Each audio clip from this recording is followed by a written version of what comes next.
تو بہت بڑی خوشخبری ہے کہ انسان سے گناہ ہو جائے، وضو کر کے نماز کے لیے کھڑا ہو، اللہ سے معافی مانگے تو اللہ معاف کرنے والا ہے۔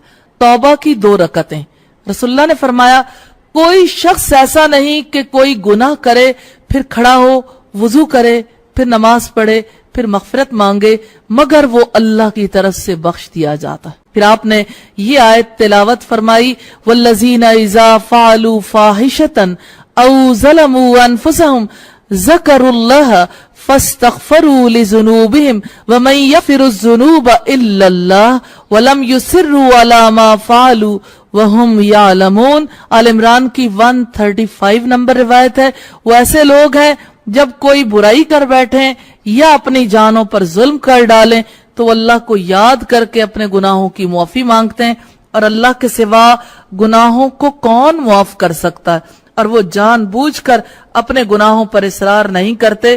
ترمذی کی روایت ہے 3006 نمبر پر۔